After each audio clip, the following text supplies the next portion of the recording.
embeera etandise okukyuka olw'ebbeeyi y'amafuta egaanye okusalako nga kati amasundiro agasinga obungi lita tekka wansi wa siringi si kakaaga.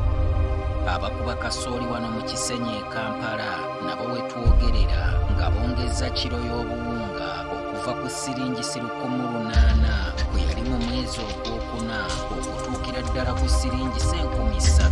Kasooli era nga bwe nkugambye nti nnaabadde ku siringi 2,500 okusaawa zino baba bakendezezaako nadda ku 1,800.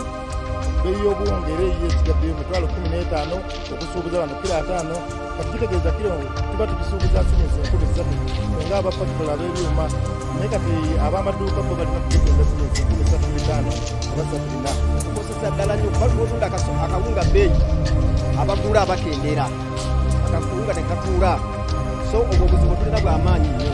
Kyokka bbeeyi eno yeeyongerako weetuukira ku kasitoma asembayo. Ate ng'obuwunga abantu babumanyidde nnyo ku layisi, ejjo babugula layisi nnyo okusingako bino ebirala. Era omuntu akaayana nnyo ng'omuguzi obuwunga 3,400 n'abutwala nga talina kyakukola naye. It's a very good evening for everybody watching Global TV Uganda. My name is Senabria Adrian Charlson and this is the Global TV. It's a lot that is happening in the country and we mandated ourselves to take you through everything that always transpires within Uganda and elsewhere in the world. Now, by today, this is the month of June. The month of July is just closed and the budget is going to start working. The price of food and other logistics is going high. The kilogram of posho is raising up to 3,500 and a liter of fuel is rising up to 6,500 from the formerly 5,000, and which was also a new price. Like 5,000 was a new price, but now we are having it at 6,500. What is wrong? Because at the start the state told us that this would be temporal. Some of the people said it was the Russia war. The other people said it was COVID recovery. But now these people have nothing to tell us. The prices of goods are rising. What's wrong? First of all, I would like to say greetings to you all and also encourage you to keep on subscribing onto our channel. First and foremost, on the skyrocketing of prices, I would state and boldly say that the Russian war is not a war that has ended.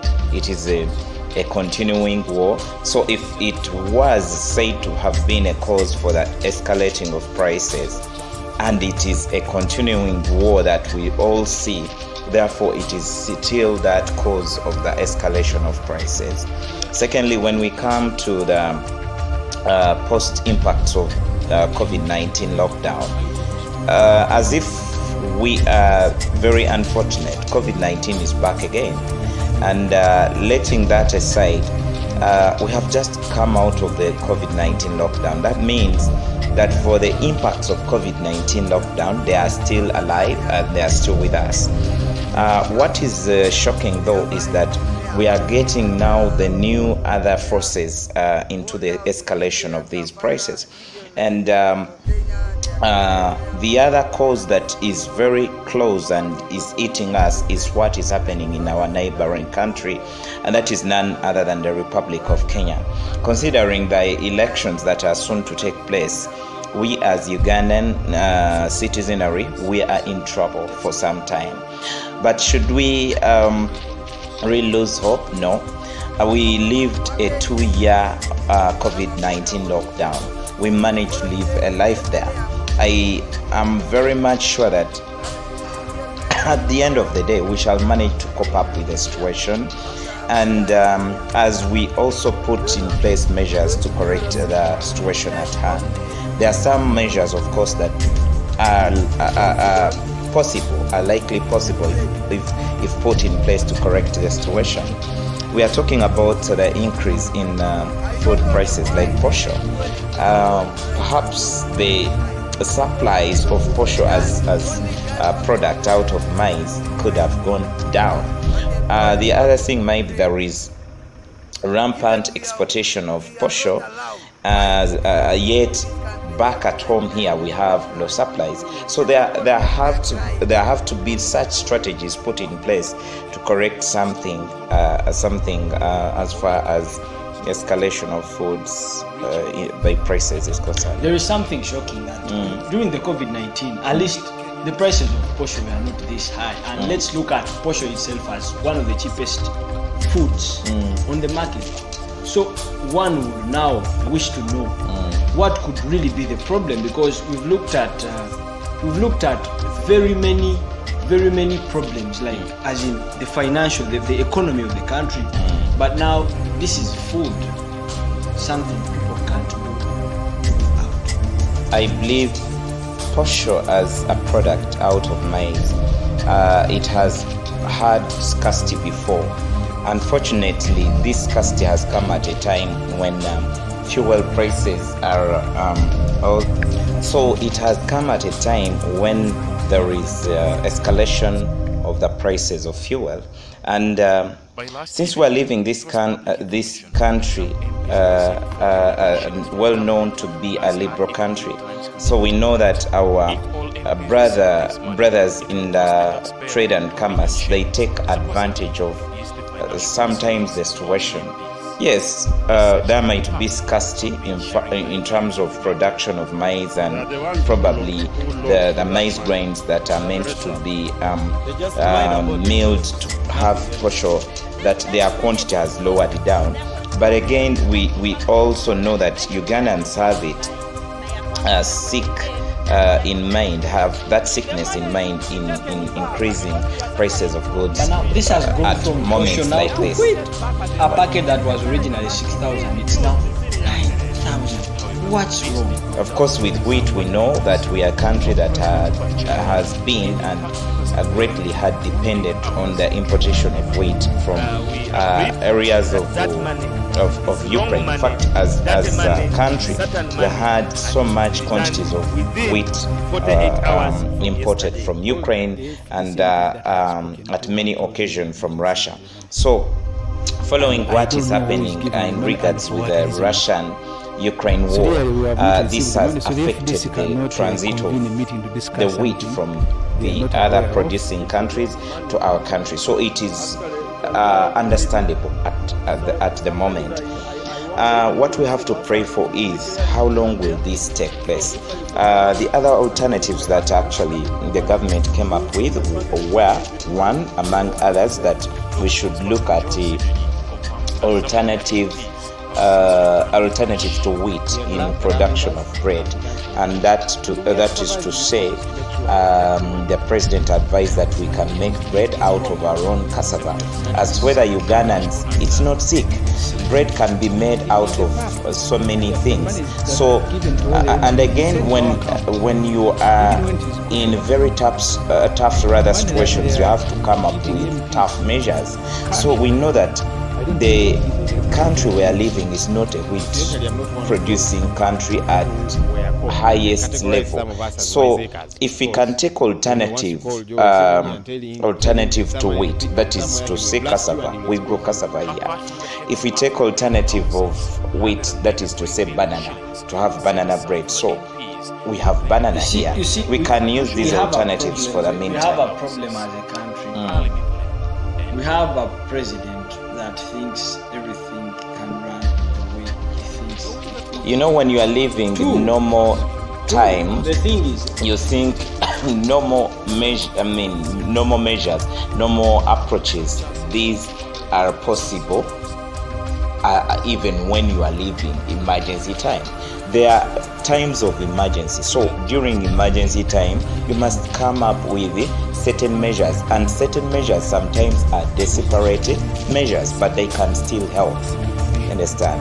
So that's why I think if we cannot be in position to import wheat as we used to, then let's use our alternative kind of ingredients or raw materials that we can be in position to use to make bread. Okay, the thing is, I was still explaining to you that one of the problems African countries have, we have economic dependence.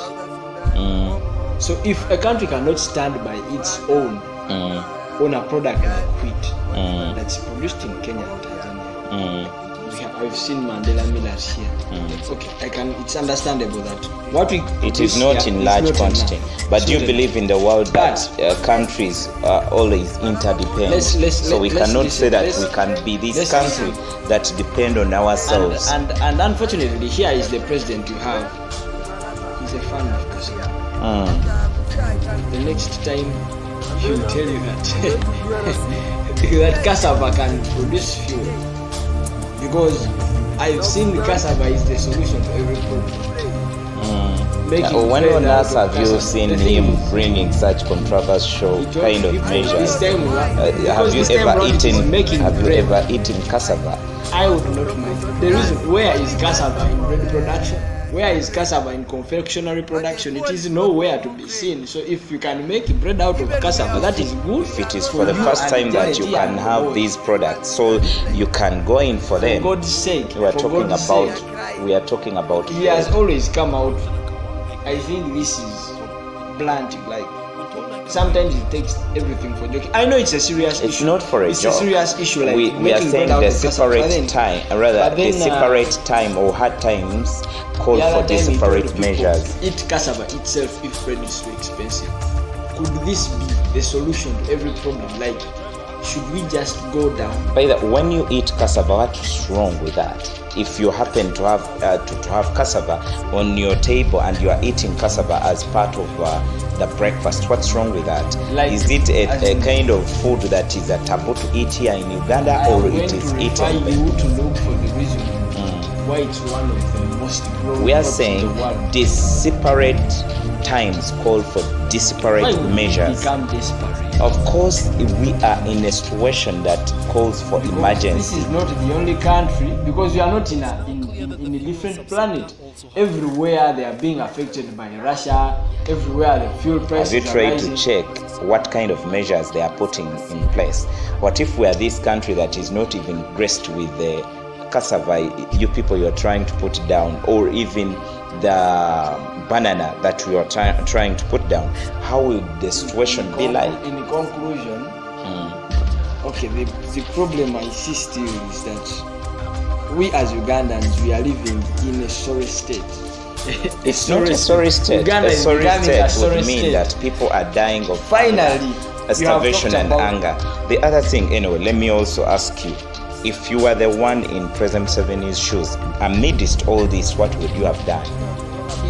Just as an emergency measure. I'm a moderator. I don't know whether he can ask questions the way I do. Of course, I'm asking. The thing is, finally, what does President Museveni, what does he have to do? By the way, let me expect an answer like nothing, because you're asking me. It's not like nothing. So I'm expecting an answer like nothing. Look here. In times of emergency, there are times that go tough, to the extent that people eat their fellow human beings for survival. Listen here. There are times of emergency. Of course it is. It may not be the other hardest time, but it is a time of emergency. That is why we're living a life where we have fuel prices high. If you don't call this emergency, I don't want really to think that probably you could be living a Uganda you don't live. Now, during time of emergency, and there are times when situations really harden, that people can end up eating fellow people for survival. People end up eating rats for survival. People end up eating leaves for survival. We've not reached that extent. Now, if you are eating minya cassava for survival as an alternative or a substitute for bread, and if you're eating any cassava bread, be it pancakes or any other formed confectionery, and just for survival in this hardy time, which is not the hardest, but it is still hard time, I think that is not compared to eating a human being, to eating a rat, or to eating leaves. For God's sake, let's have this to an end. I can assure Ugandans that we are not in a state of emergency. And I don't want your submission. We are not in a state of emergency. 2, Let me just So, go home and work hard. I'm not going to eat cassava. Now look here, if we are not in a state of emergency, yet you see or we see fellow Ugandans voting because fuel prices have gone high, yes? So they cannot afford transport.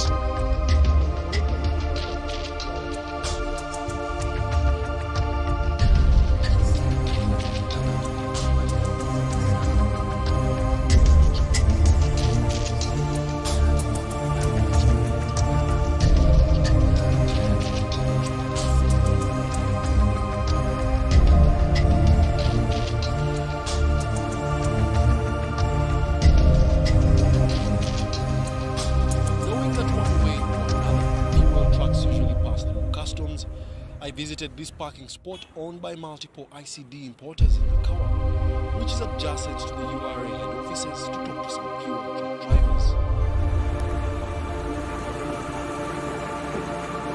Here, trucks come in and leave.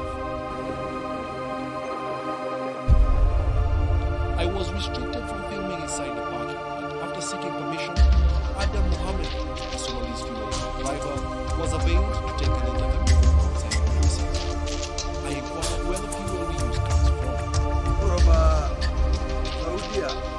After that, they are distributing to every country. They are buying from there and they are washing from there. All now they give their Kampala, even like from Kenya, they are coming from there. They are distributing to every place, like Southern Sudan, Congo, and Uganda, and Gali, whatever they are doing, all they are doing. Because of the border clearance stops, it takes a truck driver approximately 2 to 3 days to come from the coast after a fuel pickup to reach Uganda. One day you sleeping in Malaba border or Busia border. The following day, yesterday I'm from Kenya. Previous night I sleep where? In Malaba, in Busia. After Busia I come here. And then to DRC? Yes, only 3 days. Okay. South Sudan? 2 days. To my surprise, Adam too is puzzled about the price hikes. I don't know why the fuel is going price are going very high. Because Come closer. only gas come from Ukraine. But the fuel is not from Ukraine. Even we are not allowed. Why these people these countries are doing like that? Well, the people they are crying because of the fuel. After the Kawa, I go further east to Kampala. I'm told I can find drivers to talk to. Reaching, I come to the realization that most of these drivers are foreigners, either Kenya, Somalia, or Tanzania, which further complicates my quest because most of them are sensitive to camera interviews. But one allows an audio interview. I'm a driver from Kenya and we get fuel from